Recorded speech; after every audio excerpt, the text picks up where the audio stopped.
Hello, my dear students. How are you all? I hope you all are doing great. So, before starting with the class, I have a very innocent question for you. And my question is, have you ever written a letter? Ma'am ये कैसा question है? Yes, my question is right. Have you ever written a letter? Obviously सबने लिखा होगा. Class 8th में 9th में आपने schools में लेटर्स लिखे होंगे. But have you ever written a letter to God? Guess कर लिया ना क्या चैप्टर है? Yes, you guessed it right. We are going to study First Flight का chapter number 1, a letter to God. Video के end तक जरूर बने रहिएगा. एक क्वेश्चन ऐसा बताऊंगी जो बोर्ड एग्जाम्स में 110% 5 मार्क्स में आपको देखने को मिलेगा. तो आइए बिना टाइम वेस्ट किए चैप्टर की तरफ बढ़ते हैं. चैप्टर के नाम से ही पता चलता है अ लेटर टू गॉड, जिसमें हमें थोड़ा आइडिया होता है कि गॉड को एक लेटर लिखा जाएगा, बट किन सिचुएशंस में लिखा जाएगा and who will write it, ये मैं अभी आपको बताती हूँ. जो हमारा प्रोटोगनिस्ट है या फिर आप बोल लीजिए जो हमारा कैरेक्टर है, main character of the story, उसका नाम क्या है? लेंचो. लेंचो जी क्या है? लेंचो एक बहुत ही क्या है, पुअर फार्मर है. क्या है? पुअर फार्मर है. और ये पुअर फार्मर कहाँ रहते हैं? ये पुअर फार्मर रहते हैं हिल्स में. Do you know what is hills? अरे पहाड़ों में. पहाड़ों में इनका क्या है? घर है. पहाड़ों में इनका घर है. अब ये क्या करते हैं, जो ये पुअर फार्मर है, इनकी खेती है. ये किसकी खेती करते हैं? कॉर्न की, भुट्टे की ये खेती करते हैं. इनके कॉर्न फील्ड्स हैं. इनकी फसल पक के एकदम तैयार है. और ये किसका वेट कर रहे हैं? ये वेट कर रहे हैं बारिश का. बारिश आएगी, मेरी फसलों को पानी मिलेगा और मेरी फसल पक के तैयार हो जाएगी. बट क्यों वेट कर रहे हैं फसल के पकने का? इसलिए वेट कर रहे हैं क्योंकि इनका जो एंटायर फैमिली है वो इसी क्रॉप्स पे क्या है, डिपेंडेंट है. अब देखते ही देखते जो वो विश कर रहे थे, उनकी विश भगवान सुन लेते हैं और बारिश होनी शुरू हो जाती है. बारिश आती है. जो लेंचो है वो अपने घर से बाहर निकल के गेट पे खड़े होकर ऊपर देख रहे होते हैं. अपनी वाइफ को बोलते हैं, क्या बोलते हैं कि डियर, जो ये बड़ी बड़ी रेन ड्रॉप्स हैं, ये जो बड़ी बड़ी रेन ड्रॉप्स हैं, ये है पीसोस. मार्क कीजिएगा. What I said pesos, pesos. And ये जो स्मॉल ड्रॉप्स है, छोटी छोटी बूंदे हैं, ये है सेंट्स. अब मैम पीसोस और सेंट्स क्या होता है? जैसे आपके इंडिया में क्या चलता है? रुपया चलता है ना, रुपीस चलता है. तो ऐसे ही ये वहाँ की क्या है, करेंसी के नेम है. ओके. तो अब बड़ी बड़ी बूंदें गिरती हैं, कहता है पीसोस आ रहे हैं. छोटी छोटी बूंदें गिरती, कहते हैं सेंट्स आ रहे हैं. बहुत खुश है बारिश को देखते, पर देखते ही देखते उसकी खुशी दुख में बदल जाती है. क्यों? क्योंकि गॉड उस पर हार्श हो जाते हैं. और क्या होता है, जो बारिश है वो किस में बदल जाती है? हेल स्टॉर्म में बदल जाती है. Do you know what does hello storm means? नहीं मालूम? आई एम हियर, मैं बताती हूँ. हेल स्टॉर्म मतलब वो आंधी तूफान आता है जिसमें ओले गिरते हैं, वही. अब हेल स्टॉर्म देखते ही देखते इतना हेल स्टॉर्म बढ़ जाता है, 1 घंटे तक कॉन्टिन्यूसली हेल स्टॉर्म आता है. देखो ओले गिर रहे हैं बड़े बड़े, और उसकी फसल पूरी तरीके से बर्बाद हो जाती है.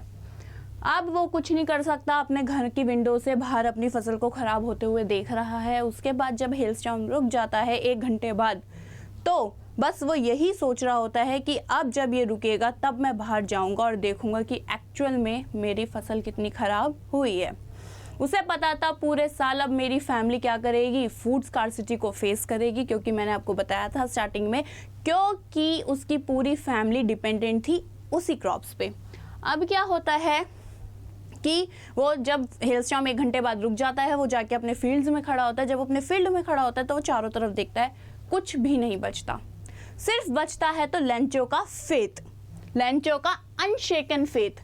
लेंचो को भगवान पे पूरा भरोसा था. उसे पता था कि जो गॉड है वो मेरी एक्चुअल में हेल्प करेंगे. तो वो जाता है बिना घबराए, बिना डगमगाए, क्या करता है, अपने फेथ को, अपने विश्वास के बिलीव करके एक लेटर लिखता है. किसको?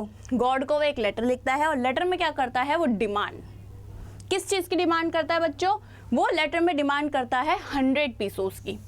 किस चीज़ की? 100 पीसोस की डिमांड करता है. वो लेटर लिखता है कि गॉड प्लीज़, मेरी जो है एंटायर क्रॉप्स ख़राब हो चुकी हैं, मेरी फैमिली को खिलाने के लिए मेरे पास कुछ भी नहीं है. सो प्लीज़ आप मुझे 100 पीसोस भेज दीजिए, जिससे कि मैं अपनी फैमिली को पूरे साल या तो खिला सकूं, वरना क्रॉप प्रोडक्शन कर सकूं, कि दोबारा से फसल लगा सकूं. ठीक है. अब वो उसे एक एनवलप में डालता है. एक मान लो ये आपका, सॉरी, एक एनवलप में डालता है. बच्चों मेरी ड्राइंग पे मत जाना. एनवलप में डाला और उस पर लिख देता है, क्या लिख देता है? To God. ऐसे लिखते हैं ना, एनवलप पे लिख देता है टू गॉड. अब जाके इसको पोस्ट ऑफिस में सबमिट कराया जाता है. अब वहाँ पे 2 रोल, बहुत ध्यान रखना बच्चे, बहुत कंफ्यूज होते हैं. पोस्ट मास्टर और पोस्ट ऑफिस एम्प्लॉयज में दो मैंने वर्ड्स बोले हैं, पोस्ट मास्टर और पोस्ट ऑफिस एम्प्लॉयज, दोनों अलग अलग हैं, प्लीज इसे मिक्स मत कीजिएगा। अब क्या होता है, पोस्ट मास्टर जो है अपनी पे देख बैठा होता है, एक पोस्ट ऑफिस एम्प्लॉयज हंसता हुआ हा हा हा हा हा हा हा हंसता हुआ आता है, पोस्ट मास्टर को लेटर हैंड ओवर करता है कि देखिए कहाँ हमें डिलीवर करना है, ये बोल रहा है हमें गॉड को डिलीवर करना है। क्या ऐसा कोई एड्रेस पॉसिबल है जो लेटर को गॉड को डिलीवर किया जा सके?